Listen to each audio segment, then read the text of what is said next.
Welcome back, listeners, to a new episode of the New Standard. Yes, it's about that time. Going to hit you with back-to-back shows this week due to the fact that the Steelers are playing tomorrow evening against the Tennessee Titans slash the Houston Oilers. Houston Oilers number one. Da, da, da, da, da, da. And I have my partner in crime to my left, the one, the only, India Bison's finest, Neil Coulon. What's up, Big Neil? You realize it's snowing in my state, Lance? We have roughly an inch of snow on the ground. It is below freezing, and it was for Halloween journeys last night. I am recovering from that, still kind of frozen, but we have no time. You want to know why, Lance? Because this is a fast turnaround week. It's the Steelers' turn to be on Thursday Night Football. They've got the Tennessee / Houston Titan Oilers in a former rivalry game, but pangs of that still exist. And a weird history between these teams since they went to Tennessee. Tennessee, the Titans, largely the bullies in their own minds, have not had a great amount of success beating Pittsburgh consistently.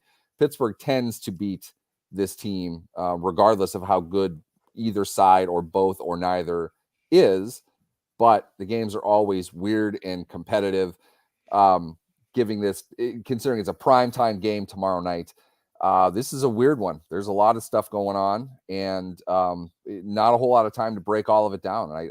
I'm excited in that sense. This is one where you don't feel like you can talk. You can't talk through it all the way, so you can't overdo it. There's not too much analysis going on. Just simply not enough time until kickoff, and I'm kind of getting hyped up for that. It's going to be a good time. I don't care records or anything like that. Come a half an hour before kickoff in a primetime game. I'm excited. I'm ready to go. It's as I was listening to you, it might be a good thing that there's not a lot of time to prepare to get it wrong. But anyway, let's do I this. don't even need too much time to get it wrong. This one's Yes. going to be weird like that. Yes, yes. But with that, as always, if you want to participate in the show, you can check us out live at 7 a.m. on Wednesdays. And tomorrow we will be doing a post game, and you can check us out on YouTube. Do a search for the New Standard and Lance Williams and or Neil Coulon. Make sure you subscribe, like the program, hit the notification bell, do all those things so you can get the program. If you listen to us on pod, and you can't catch us live, make sure you hit us on however you find your podcast. Do the same. Do a search for the New Standard and Lance Williams, Steelers, and Neil Coulon, Lance Williams, the New Standard. Any combination of that. And it seems like in the chat, big up the West, Rob, Chris, Big Mel, Mark, Ali, Howard. Um, that the weather sucks pretty much all over the country. But with that, and talking about sucking, pause, uh, let's jump into the M.A.S.H unit. What's the update on Kenny Pickett? Here's what we have so far, and we are recording this Wednesday morning. Injury report more or less is final. Every sign that we have to this point is that Kenny Pickett is going to play. Whether he will finish, I think, is a different story. Anybody who has had anything of a rib injury before throwing a football is not exactly a pleasant experience. One might say, well, that means then they're just going to hand the ball off all game. They want to do that anyway. It's just when you're 3rd and 11 all the time, you have to throw at some point. You want to think that what that would indicate is that he's ready to go, but at the same time, maybe the Steelers are just playing possum with all of this, and the plan is to start Mitch Trubisky. I really don't know, but from the sound of it, Pickett seems to indicate he's ready to play. He wants to play. I don't blame him for either of those things. It's not necessarily his decision. So wait and see on that. What we do know, though, is Minkah Fitzpatrick will be out this week. It would not surprise me based on the results of the MRI that he has had. It would not surprise me at the end of the week if he is placed on injured reserve. I have heard, though, that it's not as significant as the hamstring injuries suffered earlier this season by Deontay Johnson and Pat Freiermuth. However, hamstring for a skill position player, especially when the weather gets cold, is not usually something you mess around with a whole lot. Wait and see on that. Outside of that, just as Mike Tomlin would say, the bumps and bruises associated with life in the National Football League. Not entirely sure that it's going to be much of an issue. I would say, though, the bigger news would probably be what seems like a likely return for veteran stalwart defensive lineman Cam Hayward. I would expect him to play. He was brought back to practice last week, not able to play. He wasn't expected to play in last week's game. I would think, just me, not reporting anything, I would think it's because they would have a short week game quickly following that. They don't want to push it too much, so miss last week's game, have them come back for the Thursday night game.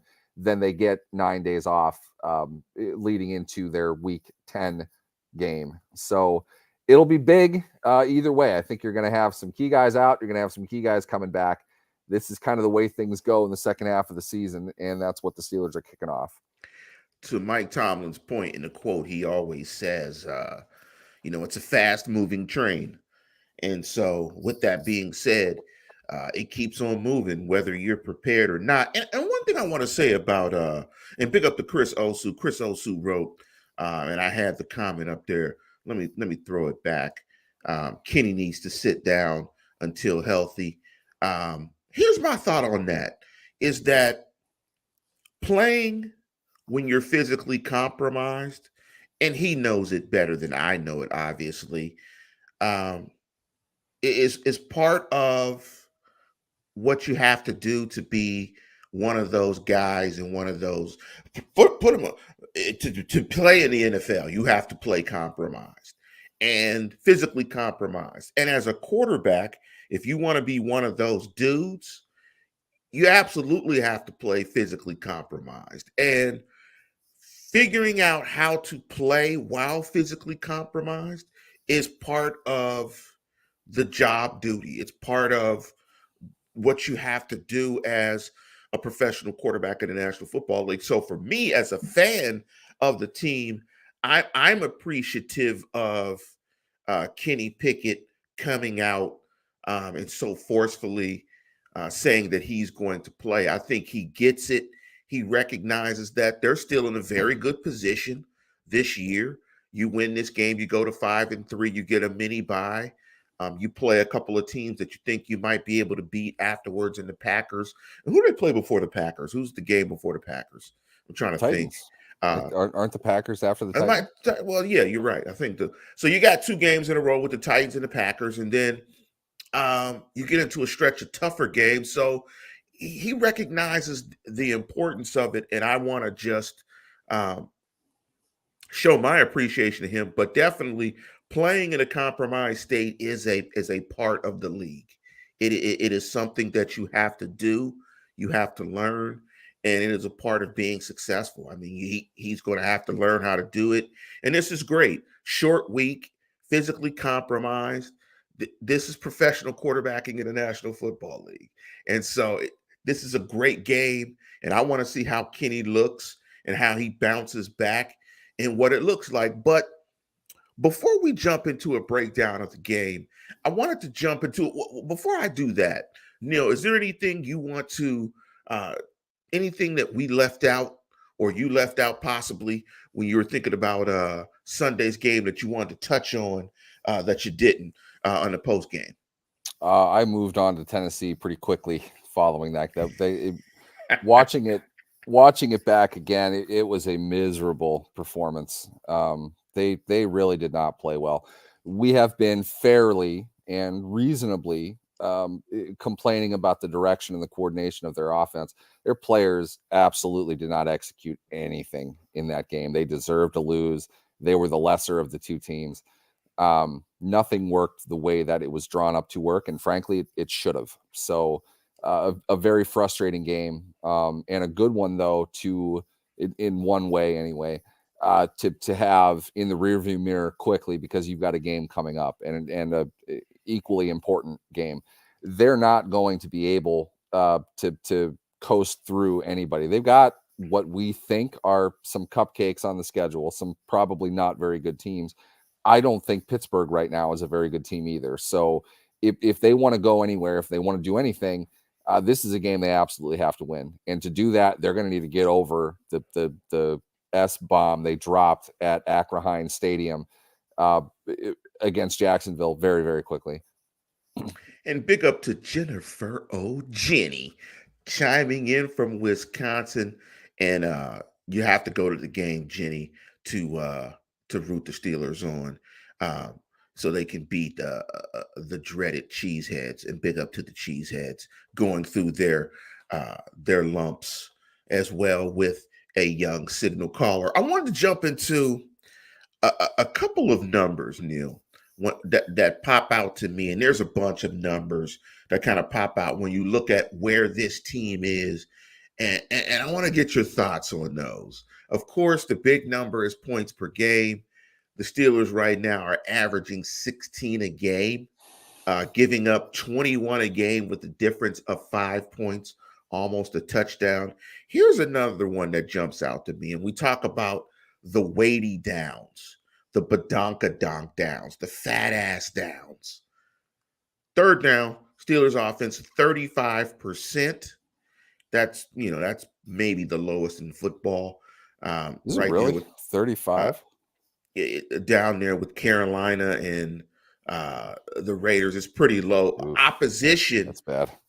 is averaging on the weighty downs 42%, a difference of 7.2%. Here's another one that I thought was like startling to me when I looked at it. In terms of total yards on offense, the Steelers have gotten 2,044, which is not a lot. Anyway, it's not a lot. That number in and of itself is surprising. But the opposition has gained 2,810 yards. That's a difference of 766 yards. That's over 100 a game. that that's over 100 a game. Like that is absolutely incredible. It's like they're Another getting 2 extra entire possessions of offense over the Steelers every week. yes. Yes. Not sustainable. Not sustainable whatsoever. Here's another one that jumps out to me. Yards per carry. The Steelers are averaging 3.8. The opposition is averaging 4.4, and that translates to rushing yards. The Steelers have 558 yards rushing this year, and the opposition has 960, a difference of 402 yards. Those are some really interesting numbers. I mean, when you hear those numbers, Neil, you hear me rattle those off. What comes to your mind? Honestly, same old. Yeah. SOS. It's you may as well, if we were watching this in a vacuum, except for the fact that I got this sweatshirt last year, you could have said in week 9 of any of the last 4 seasons those numbers, and it'd probably be roughly accurate. We're stuck in a loop here. The same things are happening, the same frustrations, the same challenges. We've talked higher level as far as, and Chris just absolutely seems totally pissed off today. We've seen this time and time again. I don't know if it's going to change. I don't know what's going to happen. In the past, we've seen them show some flashes of mediocrity on offense, jump all the way up to like the 27-point range once. And you like to think that maybe that's a sign of things to come. I'm not convinced anymore. And I don't see, regardless of the health of the quarterback, I don't see what positive is going to come out of this group offensively anymore. Short of they'll have a game where they catch lightning in a bottle and something good will happen. And again, we're talking 27 points, able to control the ball, give their defense the ability to just rush and not have to worry about everything else. That'll happen here and there. I think they'll probably compete for a 9-8 record. But we've done this. We've talked about this. It's been 4 years now. So a lot has changed, except for this. And that's probably more of a where are we going conversation as opposed to why this matters to the Titans. But I will say this, for a Titans team that is going to start a rookie quarterback who is now taking over. He wasn't even their first option after Ryan Tannehill immediately. Had a big game on some fluky plays. If you go back and watch it, they're not going to get those kinds of coverage breakdowns.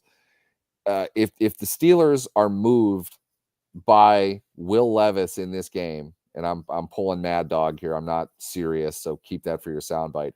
I honestly feel like I'll retire if they can't shut this guy down. Like that's it. I'm done. Certainly for the season with this team. I think this is a step in the right direction game, a get right game. They have the ability to do that. In a way, I kind of said this last week, but Jacksonville is definitely a much better team than Tennessee is. This is more Pittsburgh's speed. It's not a Super Bowl, but it might be Pittsburgh's Super Bowl. And that's a great transition, Neil. And we'll just go ahead and transition to the game and talk about the Steelers' defense against the Titans' offense. And I think, and I've forgotten to do my Nipsey Russell, Nipsey / hustle rhyme every particular week when we break down the games. But I think it's pretty obvious in this game is if you don't want to come up empty, you have to stop King Henry. I mean, that was a little bit of a forced rhyme, not my best. But I think to Neil's point, when you look at this game, you can go back and look at the analytics all you want. I think this is about stopping Derrick Henry. I mean, it just in a short week, rookie quarterback, limited amount of time of prep, and just to break it down, I mean, their game ended Sunday, right? They're in the tub on Monday. There's no practice on Monday. They might do a light walk through Tuesday, Wednesday. They're on a plane. There's no prep this week. It is super fast. So you couple that, I think you got to put it in Levis's hands. I think it's not much more complicated than that. And like you said, Neil, I think if they can't make it hard on a rookie signal caller this week, one in then particular, this is really damaging or damning, I should say, and it just speaks to where this team is in terms of stopping King Henry. What's your thoughts? I mean, we're talking about a Steeler team that's very inconsistent in terms of stopping the run. How do you think they fare in this matchup against King Henry? You think we'll see a lot of cover one, cover three to try to put a robber or somebody near the line of scrimmage to kind of give more numbers to defending the run? How do you think they'll approach it in this one? I think knowing them, they will sell out to stop the run. They're going to expect Tennessee to want to pound Henry consistently. They've had some success doing that. This isn't a great team. It's not a great running game, but they're effective. There are things that they can do well. They are able to make big plays down the field. So in a lot of ways, I think they want to run to set up that big play, the big passing play. And whether or not Pittsburgh can handle the line, control the line of scrimmage, and then try to eliminate the big plays, I think is really going to be the difference in this game. You get Henry going. We saw it the last time these two teams played. He didn't do much except for a couple big plays in key moments. Steelers still somehow won that game, and what I think I dubbed after the game is the stupidest win I've ever seen from the Steelers, even though that mark has been challenged probably 5 or 6 times since then. It wasn't even that long ago. They are a reasonably capable team. They're not great. There are things that they can do, and Henry is going to be kind of the straw that stirs the drink. They're not going to have an effective, large volume passing game. And if they're not able to run successfully, they're going to be in third and longs. That's not a good place for Will Levis to be. If anything, I might even suggest the bet that Levis has more rushing yards than Henry does. This is a big sell out to stop the run type of game. I think that's how Pittsburgh will approach it. And I see value in that. We'll see if they're able to execute it because, like you pointed out, they've gone pretty porous against the run a couple times in stretches, not over entire games, but stretches of time in which an offense had a lot of success running the ball. When they completely fall apart, you see it from the first 5 carries at most. I think ETN was a good example last week. He went off for chunks a couple times. They eventually kind of caught up to him. Were able to stand up to the run. I think Jacksonville schematically is a better running team than Tennessee is. So I like to think that maybe Pittsburgh will have a little bit more success overall. But that's going to be the key to the game. Are they able to do that? I'm not 100% sure. You gotta love the internet. I mean, just within like 30 seconds, I was able to find Derrick Henry's statistics against the Steelers. In 2 games, he's rushed 27 times for 107 yards and scored one touchdown in 2 games, averaging about 4 yards a carry, ran it about 13, 14 times on average in those games. So to your point, Neil, they have done a very solid job against Derrick Henry. But to your point, in selling out to stop the run, that sets up another very interesting matchup. And I think that's JPJ versus Hopkins. I think you're going to see a lot of situations in a game like this, particularly with Levis and his ability to throw the deep ball and really giving him an easy read on a one-on-one matchup to the boundary. I think you're going to see several attempts and several shots for Tennessee to get Hopkins matched up against JPJ to try to take advantage of that, to try to get up on the Steelers early, put the Steelers in a bad position because of their offense and a compromised quarterback. How do you think that matchup turns out, JPJ versus Hopkins? I think Hopkins' numbers this season took a pretty dramatic jump forward this past game. And I'm telling you, if you watch that game, I don't know what Atlanta was doing, but they were caught in busted coverage multiple times. And I'm not trying to denigrate DeAndre Hopkins, the first ballot Hall of Fame player that's on the tail end of his career. But he's had two big games at this point. He caught 4 of 6 for 128 with 3 touchdowns against Atlanta, and Atlanta just seemed to forget that he was running routes for a lot of this game. Beyond that, he lit up Indianapolis in a loss pretty good. Otherwise, he's a big play guy that they don't throw the ball to a whole lot. He's getting those opportunities. He does with it what he does. Every team's got a receiver like that nowadays. It's a question of how effective they can be getting him the ball consistently. And I didn't even see this. He didn't even have a touchdown until last week. So this isn't a good offensive team. He is a dangerous, deep player, though, and more than his physical abilities, which are diminishing. You can see it. He's great tracking the ball in the air. He's great on 50-50 opportunities. Those are the kinds of things you need to worry about with a player like that. And the best way to eliminate that is to get to the quarterback. So if you want to take Hopkins out of the game, you need to get after Levis and you need to contain him. He's a runner. I'd be willing to bet he's going to run for more than 10 times in this game, just because that's been his game up until Atlanta just, let everyone run free for whatever reason. If they're able to contain Levis, get to Levis, couple chin strap hits, I don't think he's going to be very effective. And with that, Hopkins will go with it. Receiver can't do much if the quarterback is not capable of doing it. What We did see Dick that in our LeBeau own say? team. What did Dick LeBeau say? You can't complete a pass on your back. Did Dick LeBeau say Yeah. that? Yeah, Probably at yeah. some point. Yeah, quarterback, and that sets up an interesting matchup of Highsmith versus young player, not young player, but just inexperienced player, I should say, Nicholas Petit Ferrer, who's starting at tackle for the Titans from St. Lucie, Florida. Very inexperienced player. Ohio State guy, 3rd-round pick. Um, Not the best guy, a guy that I think, if you're looking at a matchup that the Steelers can really take advantage of, I think it would be Highsmith in that matchup, particularly in a short week.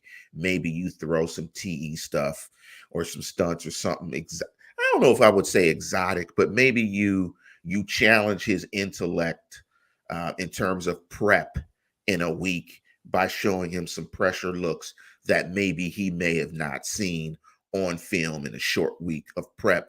Let's transition really quickly before we get into predictions to, I don't know if it's the more intriguing side of the ball. Give me your thoughts on this Steeler offense against the Titans defense and the man, Jeffrey Simmons. Do I have to? Yes, you do. Jeffrey Simmons, if you put his performances against the Steelers throughout his entire career, he's a first ballot Hall of Famer. This guy's destroyed us multiple times. He's a really, really good player. I don't want to take anything away from him. He's a beast. He's not a winnable one-on-one matchup for the Steelers' offensive line. Certainly not with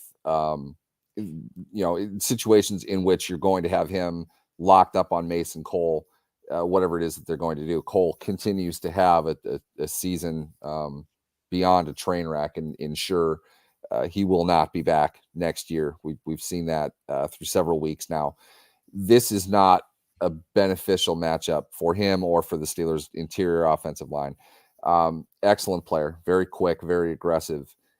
A lot of fun to watch if you're into that kind of stuff. He's a great veteran defensive lineman. I can only suspect, like every other team the Steelers have played this year, they will shut down the Steelers running game. And this is going to come down to the amount of third downs that they are in and the amount of them that they can end up completing, which won't be good. I mean, if anything, honestly, the Steelers stay on script pretty consistently. It's just that script doesn't end well for them at all. They're going to get 3 scoring drives, probably 2 field goals. They'll put it together at some point and have a touchdown drive, and they're going to be punting after 3 plays pretty frequently. I would expect probably the same thing to happen. I don't really have any reason to think that it won't. Simmons is one part of that. Excellent player. There are good defensive linemen that they've gone up against this year. They may have won a little bit here and there, but by and large, Simmons is a game record. And you're going to see him. You're going to hear his name, I bet, pretty early and pretty often. Yeah, it's going to be an interesting matchup. I mean, short week of prep, 2 rookie quarterbacks. This is going, in my opinion, it is going to be a pretty ugly offensive game. And we got Coach Corey Hatcher. Hey, Coach C, give us a quick update on the Ohio State tackle Petit. I know I'm hacking up his name, Petit Ferrer. Give us a quick blurb in the chat on him as a player, and how do you think he'll match up in the matchup against Highsmith. Mark Sloss, Canada's offensive choreographer. 1, 2, 3 punt. 1, 2, 3 punt. That's a great one. That tends to be, well, to be accurate, Mark, you have to put 1, 2, 3 punt, 1, 2, 3 punt, 1, 2, 3 punt, and 1, 2, 3 punt. You'd have to do it 4 times in a row if it were going to mirror last game against the Jacksonville Jaguars. But really quickly, before we get into our predictions, I want to jump into, there was a comment in here that I want to jump to. Here it is. Well, maybe we'll wait and take Mark Sloss's question. I highlighted it. And again, listeners, if you want to check out the program, go to YouTube, do a search for the New Standard. Super chats are available. You can contribute to the show as well. Do a search for the New Standard and Neil Coulong and Lance Williams. So as we get towards the end of the show, Neil, what's your prediction for this game? Is it pain? I made a promise after the last Steelers playing an embarrassingly bad football game and winning just because it's probably the Titans and nobody else. I made a promise that I would think twice before looking at a matchup between these two teams again, because something just happens in these games. Short week, rookie quarterback. You're getting Cam Hayward back. The Steelers' front 7 should be in a position to dominate, as we were discussing. I think Highsmith's matchup on the other side with the young buck over there doesn't end well for Tennessee. I don't think they're going to be able to protect very well. And with that, this is just me. I have no affiliation to Penn State, to Pitt, or to Kentucky. I think honestly, Will Levis is butt cheeks. I wouldn't want that guy on my team for anything. So you're going to put him in an NFL game in the middle of the season against a good pass rush. I don't trust that he's able to do enough to come out of that. That does not vouch for the Steelers offense, which you could argue is going to have very similar problems for similar reasons. In the end, though, short week, Steelers are a different team in prime time at home. I think they're going to win this game, but I don't think it's going to be pretty. I'm going to go Steelers 17. They'll get that second touchdown somehow. Titans 16. I'm going to shock you guys. And thank you, Corey, for the scout on the young tackle from Ohio State. Good feet, but not sure he has a kick step to match Highsmith's explosion. Way to break it down in a nice, succinct statement, just like a coach would. I'm impressed. I'm impressed with that. I guess VCS. It's a bad matchup for him. Yes, Highsmith is the opposite of what he could handle. Highsmith has that second effort, that counter move. He's too young. He's not athletic enough to really come back for that. I think you're going to see Highsmith in the backfield quite a bit. I'm not sure about the color rush. Isn't that funny? That's how negative this has all become. We have absolutely no clue because they probably aren't even bothering to tell you whether they will or not. I don't know. Maybe it's later. They tend to do them against division opponents. They tend to do them in primetime games. If they're only able to do it twice, what do they got primetime coming up here? Is this the last one? I wouldn't blame them if it was. That's it. I'm not sure. And while you think of that, Corey brought up a good point here about they should flip Watt to work on his side as well. They tend to not do that. They don't. Yeah, we're way past that. Yeah, they tend New to England. Not do that. Sorry, I said earlier they have their Thursday night game this year. They play New England on Thursday night. I didn't realize that.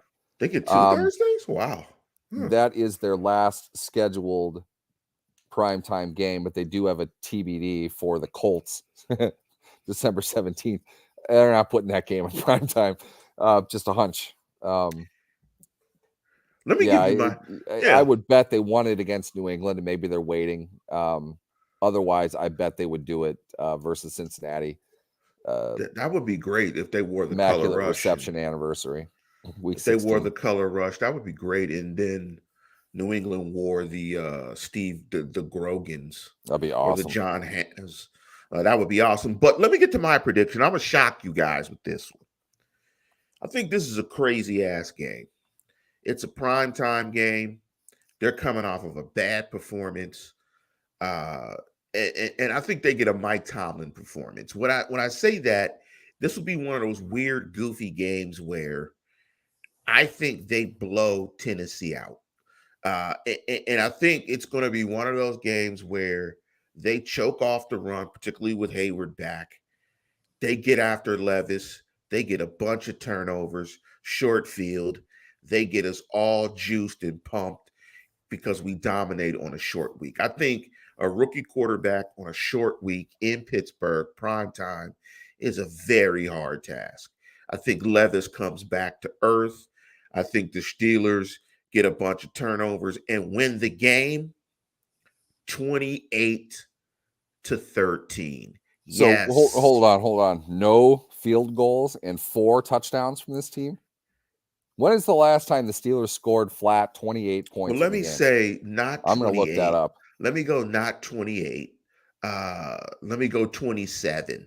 I want to mix in. That's a Steelers score. Well, no, it isn't. 20 is a Steelers score. I want to mix in. 27 is a good game Steelers score. I want to mix in 3 touchdowns. That would be 21. And yes, 2 field goals. I'm going to go with 27. 28-14 victory over the Browns in week 18 in last season. That was the last time they scored 28 points. I'm gonna go. I'm gonna go. Definitely. I'm gonna go 27. 27 to 13. That's what I'm going. I think they beat them by double digits. I like that. I wanted to go with that. I know that sounds weird, but I wanted to go with that because that's the Steelers. We're not very good offensively, but a lot of good things happen to us in a primetime game on Monday night, or in this case, Thursday night. It's the primetime game at home thing that I really get kind of stuck on here. and you're playing a rookie quarterback. I'm telling you, he went in the second round for a reason. Everybody that's really excited about Will Levis right now thought he was a top 10 pick. Okay. Clearly, he was nowhere close to that. There's a reason he fell as far as he did. To stick him out there in prime time in Pittsburgh against that pass rush, I'm being objective about it. I don't see good things for Will Levis in this game. And if they control it, even the Steelers can accidentally score, one more possession than they usually do. And that could be the difference between their typical 15-point game and, tack on another extra possession, get a gimme at the end to go up to 27. Maybe it's a late Elijah Riley out of nowhere interception return with a minute to go when Tennessee had the ball driving to tie. That makes it 27-13. I can see that. I really can, but I'm sticking with the generic. What did I say? 17-16? I'm going with that. Yeah, I'm looking at this picture of Will Levis flex his guns. Yeah, Will likes his arm and he likes how he looks. That is for certain. But let's jump into one quick question and hit it real quick, Neil. And this was a question from Mark Sloss. I want to just jump into this before we get out of here.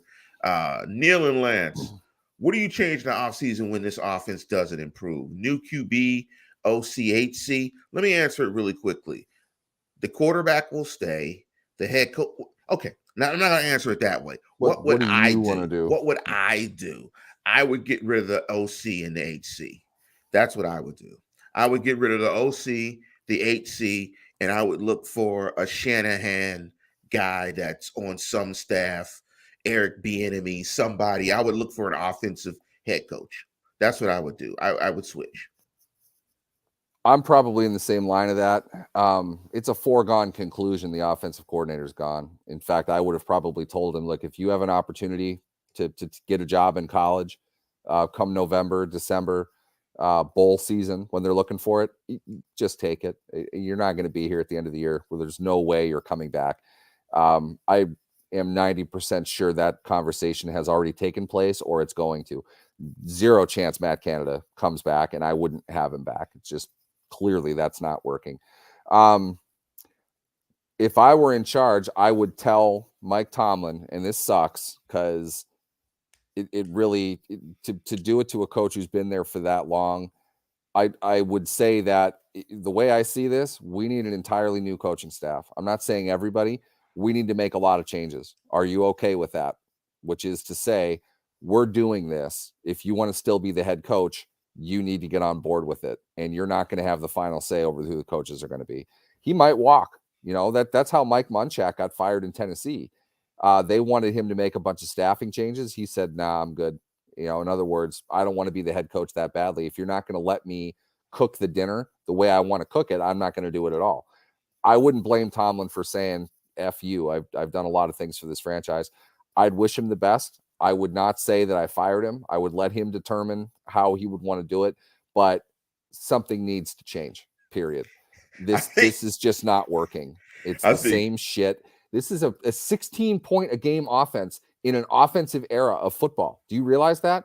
16 points a game was terrible when all they did was run the ball and play defense. That was bad then. You're supposed to be able to throw the ball, and they can't. Getting to the quarterback, nobody should be sold on the quarterback. Nobody. There's nothing objective watching Kenny Pickett. A new coordinator is not going to come in and save Kenny Pickett, okay? Did you see the slant that he missed to Deontay Johnson? The play was designed to him. How did he miss it? He didn't see him breaking. How do you miss that? The ball is supposed to go to one place, and Deontay Johnson is one of the best route runners in the NFL. That ball is going to come right there to that spot. Pickett is behind on it, meaning he didn't see it. Then he missed the throw. Why do you think Johnson was so pissed? Johnson hasn't scored a touchdown in like 3 years. Part of it is because he doesn't have a quarterback that can throw.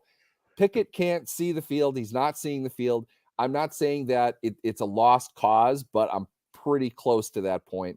I'm not at all sold that they have a quarterback either. So my question kind of comes down to a new head coach is going to really, we take a breath and say this.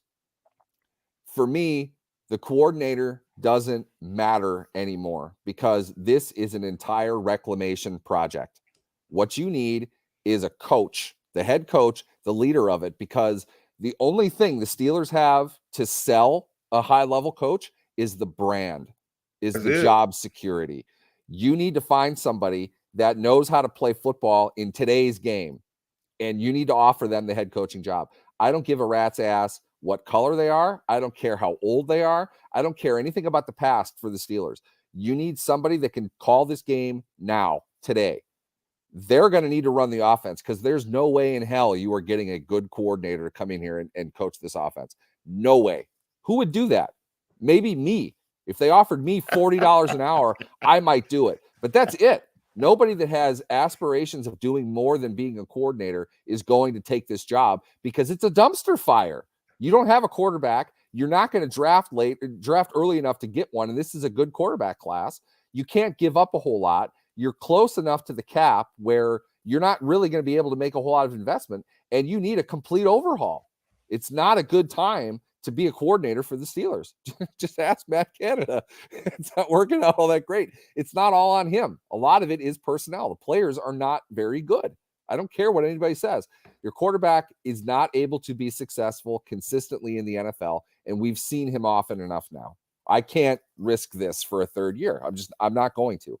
If Tomlin can't get on board with those kinds of changes, and I am not willing to pay a coordinator well over market to come in and fix this offense, probably independent of Tomlin, I don't know what we're doing here. That's really what it comes down to for me. Because of that, I need a head coach that can take more of an offensive direction and be involved with that, because we're going to need to find somebody that can bring a coordinator in to help implement a new offense and probably a bunch of new personnel over the next 2 years. I mean, there you have it. I mean, I can't add anything else to that other than uh hey, I agree wholeheartedly. It's taken me a long time to get there, but I am clearly there. And with that, and let me give you your props, Neil, here from Chris. Good diagnosis. Uh and let me get out of and let's get out of here.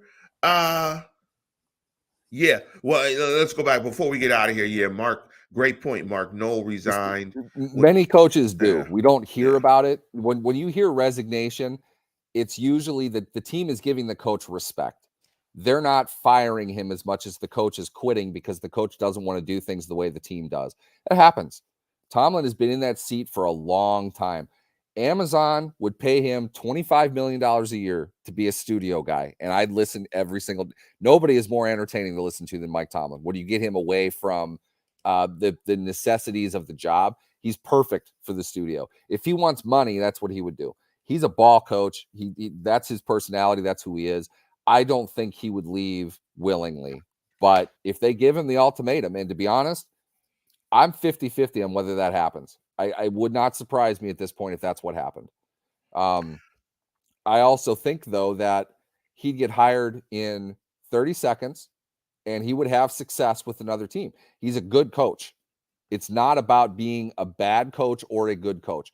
He is a good coach. It just isn't working here anymore. Not everything works for everybody. Sometimes you just need a different mix of everything.